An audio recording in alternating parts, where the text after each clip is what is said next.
Show Up Sister podcast. I'm so excited for today's conversation because we are going to tap into a topic that hasn't been discussed on the podcast before, and that is stewarding our bodies well. And joining me in today's conversation is Dr. Sarah Luce, and I am so excited to have her knowledge dropped on all of us today, but also her encouragement. She is just an amazing human all around. And so I'm just so excited. She serves clients with a variety of needs, and the way her approach is just not always the typical approach that we might see in conventional medicine, but she takes a more lifestyle functional medicine approach in so many other ways. So Dr. Sarah, thanks so much for being here today. Why don't you introduce yourself and a little bit behind what you do? Sure. It's an honor to be here. Thank you so much for the opportunity. And I love what you're doing and your heart for your sisters. It's a beautiful thing all the way around. Thank you. I am, as you mentioned, my name is Sarah. Where do I start? Have always just kind of felt a calling towards medicine, specifically medical missions, I think was really what pulled me into this space. And it started in a way that I think it starts for many people when they walk into medicine. For me, it was nursing. I really just loved treating the whole person. And I think we've all been in particular situations, maybe in our lives, where we've been in maybe a healthcare situation that didn't go in the way that we maybe felt that it should. Right. And so really, I really wanted to be a part of that difference. And I wanted to see, impact for change in our healthcare space. Yeah. And that started in step down trauma. So just seeing some really kind of awful experiences for those that I served. And then quickly, unfortunately, became a little bit frustrated, if I can be honest, in the healthcare space, just feeling like, there's more that we can do and wanting to be able to make a greater impact. And so went back to school and went after a doctorate in family medicine. So that's my background and my training was in that space. And I spent the first 5 years of practice in otolaryngology and allergy and immunology, which is near and dear to my heart, not only because I kind of struggle in some of those areas, but those near and dear to my heart struggle with those things as well. So it was nice to be able to deep dive there. And then again, just as God continued to kind of grow this passion, he revealed to me that there's a different way. He connected, different people into my space where I was able to see that there's different approaches out there that really kind of get to the root of healing, right? So in conventional medicine, it's great for emergencies. It's great for, it's great for various disease processes, but it's not great for medical management as it exists today, right? It's a name, blame, and tame it type environment. And so now I find myself kind of going back to school again, and now walking through the certification process for functional medicine and lifestyle medicine, which opened to practice 2 years ago now. That's what we do. So we deep dive. It's not just, oh, your lab work says that you have high cholesterol, here's your statin therapy, but it's, why do you have high cholesterol and what else is going on in your world? And let's get back to the root of your healing and help your body kind of return to, the temple that God created it to be. Yeah. So, that's so awesome. And I love that mission. And I know so many are blessed by your passion in this field. And so awesome. What ultimately was like that pinnacle moment where you're like, enough is enough, I'm going to go this new direction? Or like, what was that God moment that was, okay, I need to open my own practice, but also, there's a lot more layered on top of that. But what was that moment, So I think there were 1,000 little moments that preceded the big moment. And the 1,000 little moments were feeling like I've got 15 minutes, I've got 10 minutes to be able to help the person in front of me. And in that conventional space, I consistently felt unable to make the level of impact that they deserved, because I've got 15 minutes. I've got to find out what's going on in 15 minutes. I've got to diagnose it. I've got to give you a treatment plan. I need to explain that treatment plan and give you the risks and the benefits and help you have, informed consent. So there was just a lot of just frustration with that process. But I would say, if I could, we'd been praying about this mission of starting functional lifestyle medicine practice for a while. We'd had business plans and all these things kind of laid out. And we were really waiting for the go. And the go happened in the middle of the pandemic.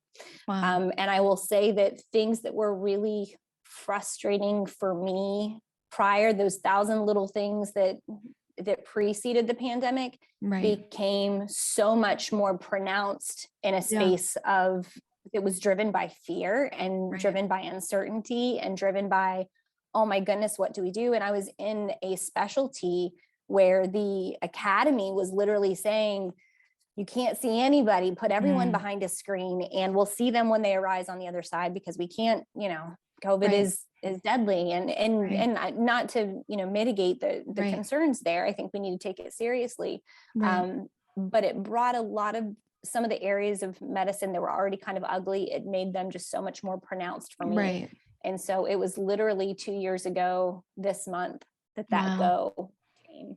So, That's so awesome. It was cool. And I mean, a lot of times when we go and visit a doctor's office, like you said, you experience that, I don't want to call it express service, but it's the go in, they'll ask you a couple questions and they'll be like, well, here's your script and here you go. But I love the approach to slowing down and really understanding the root. And a big reason why I love it so much is because it puts the responsibility back on the patient. And I think we put a lot of responsibility on our doctors to be like, heal us, heal us, heal us.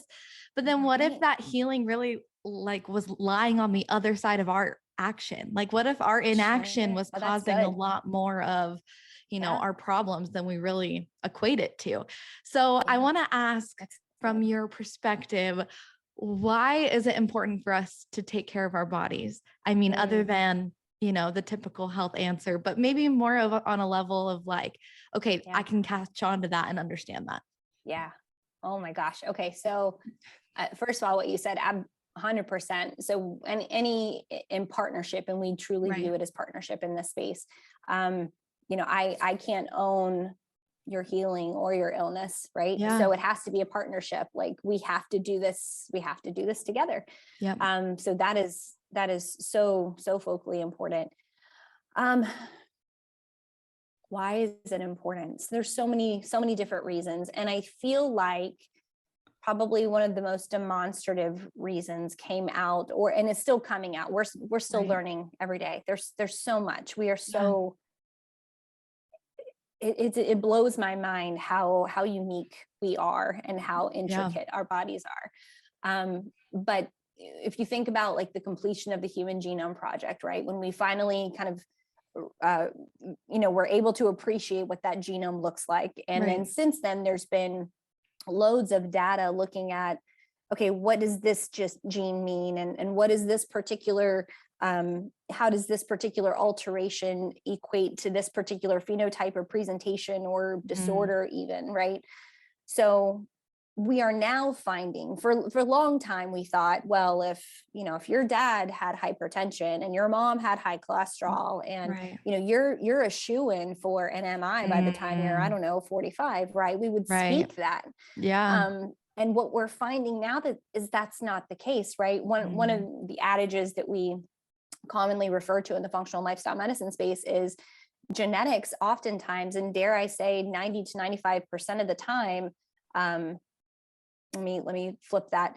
90 to 95% of the time, we have the ability to directly contribute to our overall health, meaning genetics may load the gun, right? You may be born 50% of each parent, but it's really lifestyle that pulls the trigger, right? We have the ability to directly impact what our what our health outcomes are, right? You may have a BRCA gene. That doesn't mean breast cancer. Right. You may have an APOE, genetic variant or an MTHFR genetic variant. That doesn't mean that you automatically have, a cardiac problem. Yeah. We have the ability through nourishment, through stress modification, through healing from our traumas, through movement and exercise, to really be able to kind of teach our bodies to dial back in. We are designed to heal. And when we put the right things in place, our bodies do what they know, what they need to do. And I have infinite examples of that. I could talk about it forever, but it's exciting. It's really cool. That is amazing. And like I said before, it puts the position back on you to be like, okay, I don't have to be fearful of this gene or this thing. And I think a lot of people can take on the knowledge of what we are learning and the scientific studies that keep coming out, like you said. Sure. And we read it as people who shouldn't be reading it. Like, we shouldn't have to try and understand what they're trying to say. And we take on that fear of, if that can happen, then I'm, like you said, I'm a shoo-in to get it. Like, I'm powerless. I'm power, but no, like, feel empowered that you have the tools and the things that you can to, like you said, heal and nourish your body. Cause that's what God created us to do. Like, God created our bodies to have the resources that it needs. Like, he didn't leave us just helpless. Like, he did resource us. And so I guess a lot of times we can, like I said, fear can get in the way, but also our lack of maybe not understanding, but our lack of knowledge of what are some simple and like practical ways that we can support our bodies. And I know that, like you said, in the pandemic, like, a lot of it was immunity focused and a lot of it was surrounding like just keeping our body above the wellness line. But what are some ways that we can truly just support our bodies to be healthy, even if it doesn't look like what everyone else is doing? Yeah. And that's such a good point. I'm so glad you said that. So a lot of this, and this is the part I think that makes it so difficult, is that it is now countercultural, right? It's very easy to, throw on any social media app and you see somebody working out, or you see somebody, it's not the full, picture, right? But the truth of the matter is, in the busyness and in the fullness of life and in expectations we place on ourselves, expectations that other people place on us, it can be difficult. How do I put this? It can be difficult to remember that self-care isn't selfish, and that we have a due diligence to maintain this temple and take care of ourselves and to fill this cup so that we can adequately serve others and do the things that, that we're designed to do at the end of the day.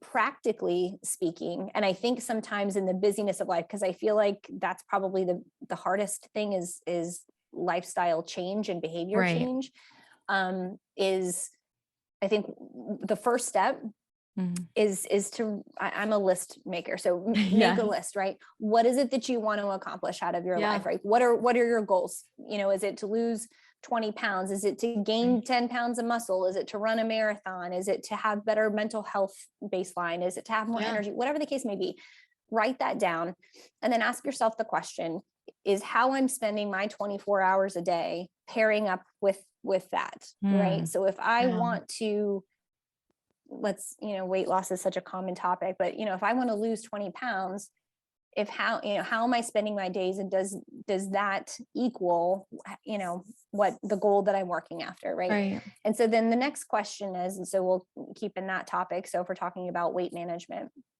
then we have to schedule it, I think, at first, because if you look at like these communities in these areas of the world that we call blue zones, which are areas of the world that have the highest rate of centenarians, people who live well into their hundreds, right? And if you look at how they live their life, exercise, for instance, it's not like they go to the gym. It's worked into their day, right? They have a very physically intensive day. They're making food, they're, doing whatever it is that they're doing, right?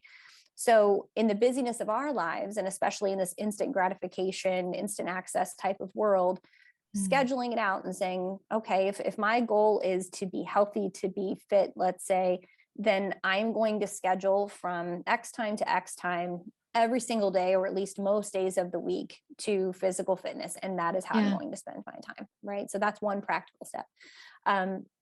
Another practical step that I think is easy, but also hard, is nourishing well, and really recognizing that food absolutely can and is medicine, can be and is medicine.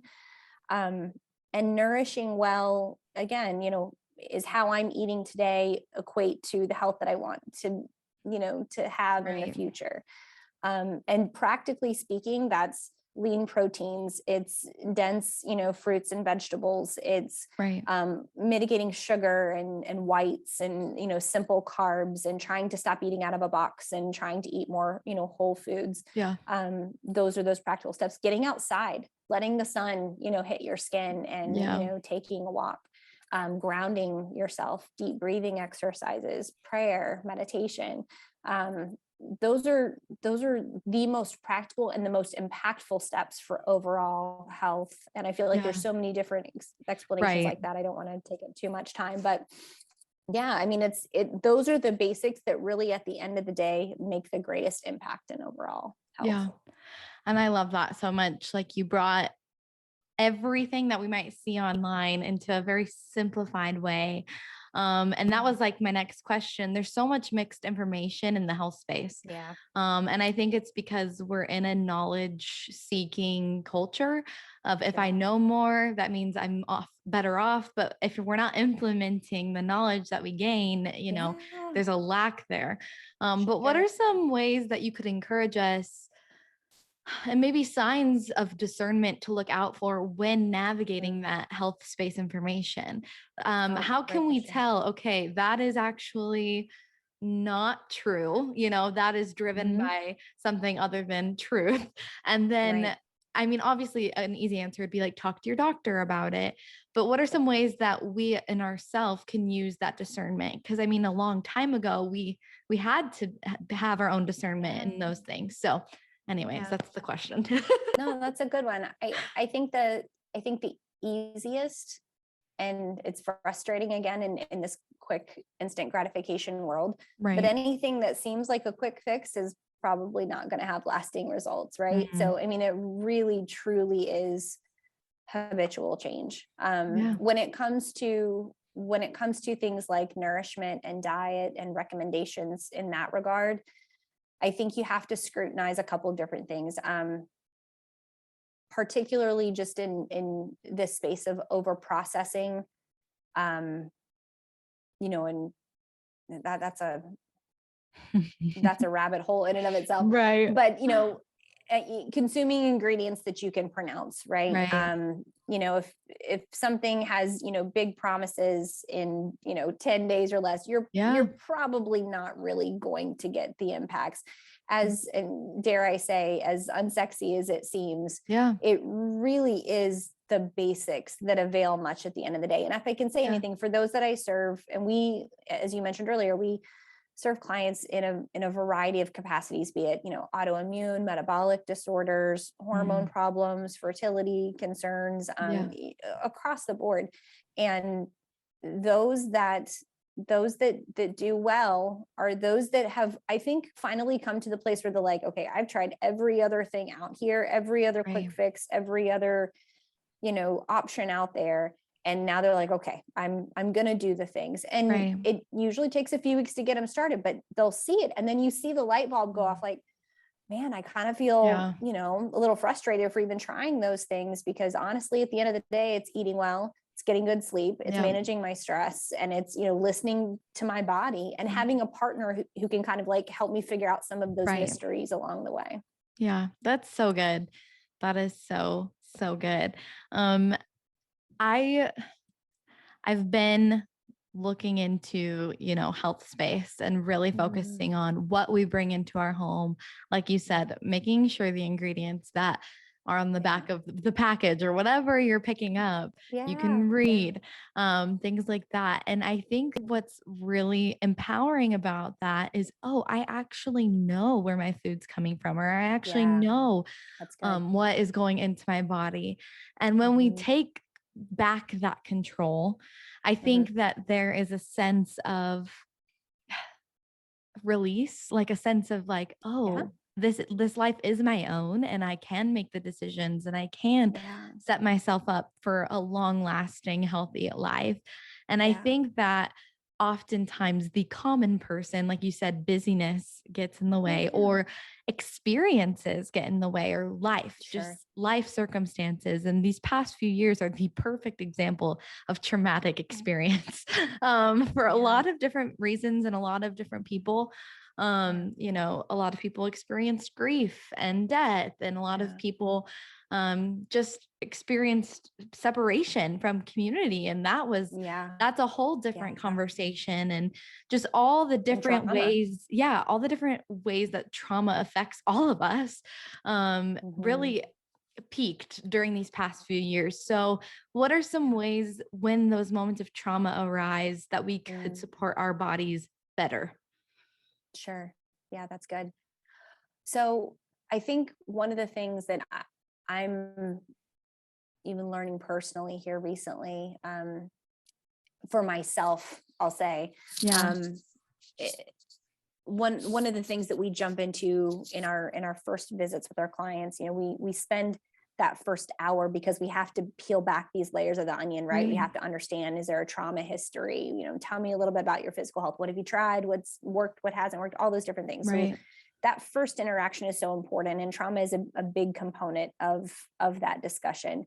But one of the things that's been impactful for me in my own life lately is just really appreciating the fact that trauma is different for everybody. And I feel Yeah. like we all kind of have an idea of what trauma means, what that definition means, but it doesn't have to mean something really, really awful, right? It could Right. be perceived trauma that could have happened in, for a variety of Right. reasons or situations. But I think number one is acknowledging the trauma. And I think Yeah. sometimes, more often than not, I'll say, I think it's important to partner with someone who can give you, who is in alignment with your belief system and Yeah. can help you objectively appreciate how your either verbal responses or physiologic responses may have some level of root in trauma. So there may, Mm. a lot of people are like, well, I am just the way that I am. And yes, that's true. You were Right. uniquely created for purpose, and that is who you are.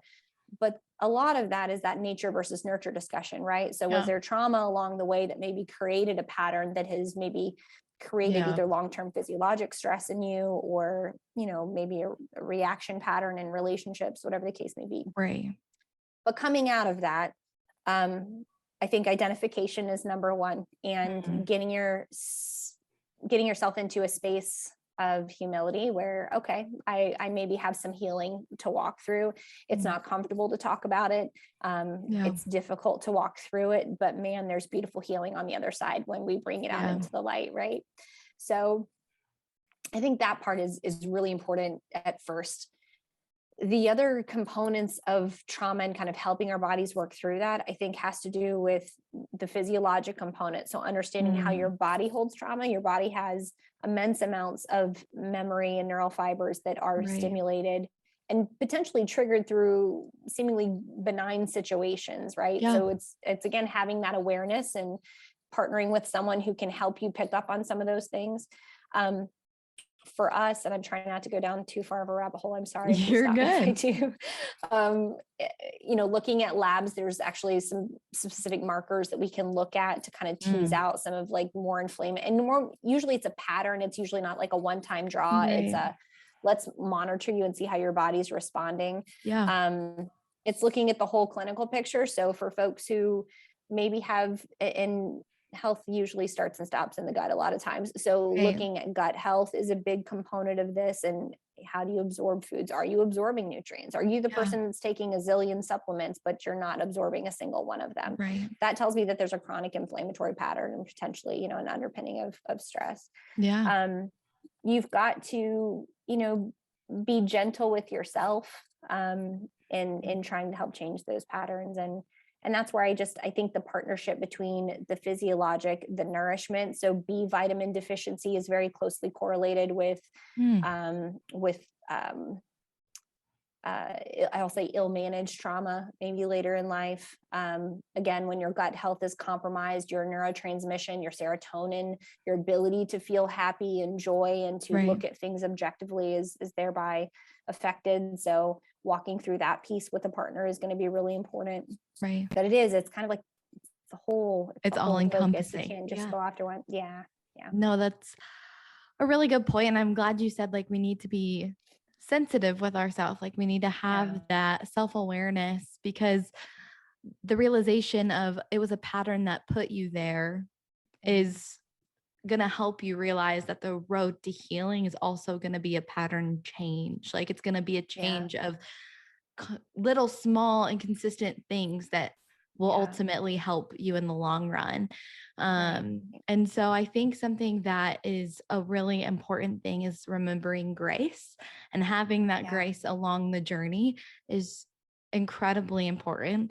But I wholeheartedly believe that when we are stewarding our bodies well, that it gives us a leg up, or a stronger capability to show up for the world around us in a whole new way. And so, kind of one of my last questions for you, what are some of your favorite ways to show up for those in your life? Oh man. Well, like I said, I love, one of my most favorite things in the whole wide world is medical missions. It is my favorite. So, unfortunately, with the pandemic and travel not being as prevalent as it once was, it's getting better. And we're hoping to schedule some things later on, but there's just still some hangups, unfortunately. And, even just in the local field. And I'm anxious to get back to that space. Ways that I love showing up. I love serving my family. I love serving my church. I serve in a kind of an emergency response healthcare capacity for our church during like weekend services and conferences and things like that. So I try to utilize, the giftings that God has given me, trying to be an encourager, trying to, for those that I serve. I think more times than not, they have not yet had the capacity to give themselves grace. So I feel like if I can start there, then, hopefully they will start feeling safe enough to give themselves grace. That's so good. That is so good. And one of the ways that I've seen God change my life is through the power of community. And I know that you kind of touched on that is really a big way that you love showing up for people, is through serving and loving on your people hard. And so how have you seen the power of community affect you and your life and like empower you? Man.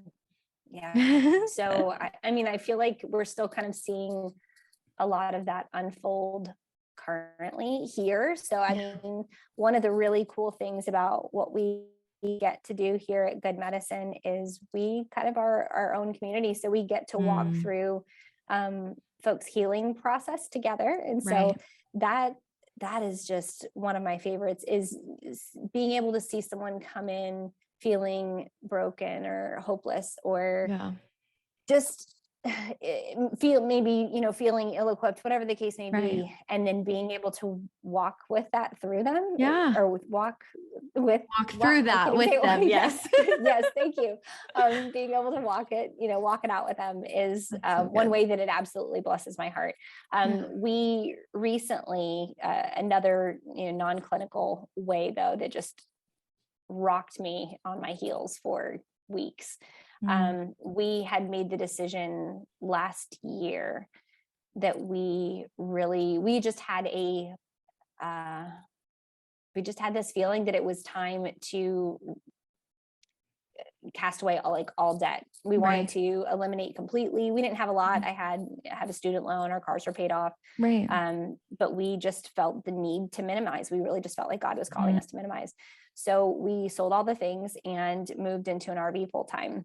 And it was something that we spent a decent amount of time thinking about, praying about, okay, God, how is this going to work? We've got 3 kids, we've got a dog, we got a guinea pig. What does that look like? And So we did, and it's been a really cool adventure. We don't obviously get to travel as much as we'd like to, but tiny living has been a really cool adventure for us. So long story short, our kids who had previously been homeschooled for a few years during pandemic and then before, had started going to a local community school, and they are just such treasure. So long story short, we had just made this move into an RV. We're figuring it out. Yeah. And one day, it was a weekend. One morning, I'm in the RV. I'm cleaning, doing laundry, something, and all of a sudden, there's a family outside our door. And I'll say it like I wasn't necessarily presentable. I was like in pajamas, hair not looking great. So Brandon answered the door and went outside. And a few minutes later, he comes back in and he's like, yeah, this family from the school asked who they could bless locally, and they selected our family, and they showed up with hundreds of dollars of Christmas gifts for our kids, and just laid them all out on the picnic table, wouldn't give us their information. We had no idea who they were. They just showed up and blessed us. And it was the most selfless demonstration. It was just really sweet. Yeah. It was just really cute. So it's just those reminders that it's never an interruption. Like, we so often get so hesitant to show up for people because we feel like we're going to bother them or get in the way, or they think that we're weird, or we come up with all the excuses of why not. That is such a beautiful example of why we show up. Why. So I love that. Thank you so much for sharing. It was so cool. Thank you. Well, thanks so much for joining in this conversation. I really am encouraged by it, and I know that so many who are listening will as well. So where can everyone that is listening find you and the resources that you have to offer? Oh, you're so sweet. Thank you. So we're located in Bradenton, Florida. So we do offer, obviously, face-to-face services, but we also serve people all over the world. And that's been really cool too, from either a coaching capacity or, whatever the case may be. Various resources. So our clinic, as I mentioned before, serves a variety of, presentations. Focusing though, our core focus is partnership with those that we serve, and helping them, find healing from the roots up. So we do that through, our initial visits and things. We do infrared sauna, IV therapy, injectable nutrition, things like that, just dependent upon, kind of what some of those needs are. Right. We are present on social media. We try to utilize that platform as an additional educational resource, I should say. So, feel free to tune in there if you guys would like. We try to, post content out there just to help you feel your best and feel encouraged and supported. So That's we awesome. hope to take advantage of that. Yeah. And I'll link everything in today's episode description. And I'm so thankful that you joined us today. And thank you so much, everyone, for listening. And until next time, bye.